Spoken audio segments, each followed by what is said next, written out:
Chers apprenants, bonsoir et bienvenue à cette nouvelle leçon du programme Les études panafricaines. C'est un programme éducatif parrainé par la Ligue associative africaine et la LIMARA.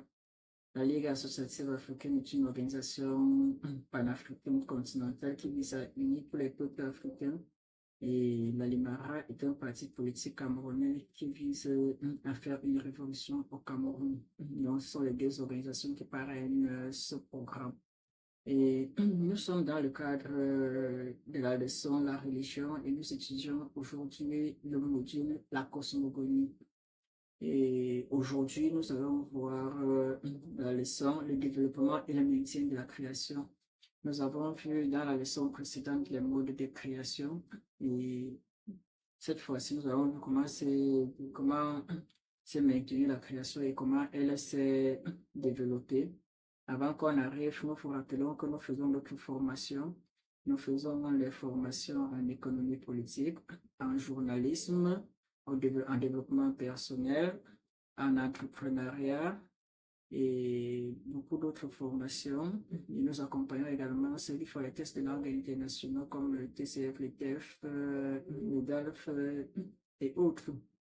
Et donc, vous pouvez nous contacter pour cela. Nous prenons la leçon d'aujourd'hui, le développement et excusez, le développement et le maintien de la création. En guise d'introduction, nous allons voir qu'il y a deux éléments. Il y a eu les produits créés et leur maintien. Une fois que Atom a créé, il fallait que les éléments qu'il a créés puissent se maintenir. Et Atom n'a pas créé tous les éléments dans le seul plaisir de créer. C'est pas parce qu'il avait envie de créer qu'il s'est mis à créer. Non, chaque élément de la création participe au maintien de toute la création. Donc chaque élément de la création contribue au maintien de tous ou bien à la survie de toute la création. Et il y a eu des divinités créatrices qui l'aident à maintenir cette création que nous allons étudier. Et parmi ces divinités créatrices, Atom joue le rôle principal, un rôle important dans le maintien de Chou, je voulais dire. Chou joue un rôle principal dans le maintien de la création de son père Atom. En grand terme, nous allons aller dans le principe de différenciation. Nous allons voir comment atome est quitté de 1 au multiple. On va parler de l'unicité à la multiplicité. Nous avons vu dans les leçons précédentes que l'atome est seul. L'atome était seul dans le nun et il sort du nun étant seul. Et il se pose une première duplicité entre atome et nous.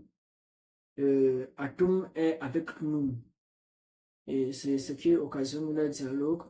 Mais Atome se sent isolé et il est obligé de créer. Et il crée ses deux enfants. Donc il donne de l'unicité. Il est seul à la multiplicité. Il crée ses deux enfants, Chou et Tefnut, quand il prend la pleine conscience. Et ce sont ces deux enfants qui vont lui permettre d'atteindre la pleine conscience. Parce que nous lui donne juste, lui fait se prendre conscience, il n'atteint pas la pleine conscience. Ce sont ces deux enfants, Chou et Tefnut, qui lui permettent d'atteindre la pleine conscience. On parle de ce qu'on appelait la multiplicité ou bien la pluralité.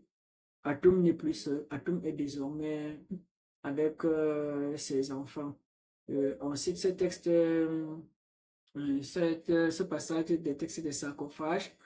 Chou est celui qu'Atom a fait l'aîné de sa puissance.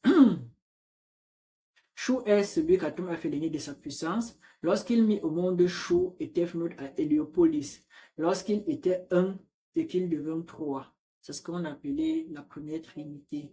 Atom était d'abord seul, il est devenu trois et il a fait de Chou l'aîné de sa création. Donc, le premier de sa création. Chou est le premier de sa création. Parce qu'il est venu juste avant Tefnut, mais les deux sont jumeaux. Même si l'un a précédé l'autre, l'un a été envoyé avant l'autre, les deux sont des jumeaux. Les deux sont les premiers nés de la création, les deux sont les aînés de la création. Donc, avec Shu et Tefnut, on assiste à la multiplication du créateur. Il se multiplie, il était un, il devient plusieurs. Et tout ce qui existe vient de lui. Donc, les textes des sarcophages sont encore plus explicites, le maître de tous les développements. Donc, même si les autres développements sont faits sans lui, s'il n'a pas fait les développements lui-même, c'est lui qui est à la base de tout. Il n'a pas tout créé lui-même, comme nous allons le voir dans la leçon suivante. Il n'a pas tout créé lui-même. Il y a ses fils il a créé les éléments essentiels. Et le reste des éléments, ce sont ses fils créateurs qui continuent. Donc, Atum a d'abord créé les divinités. Pour multiplier sa création, pour se multiplier, il a d'abord créé les divinités.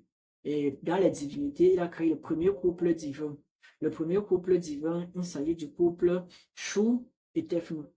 Les deux, le frère et la sœur, les jumeaux. Et Shu et Tefnut ont généré d'autres divinités qui sont venus après eux. Et les plus connus sont ce qu'on appelle les Néades, le groupe des 9 divinités primordiales.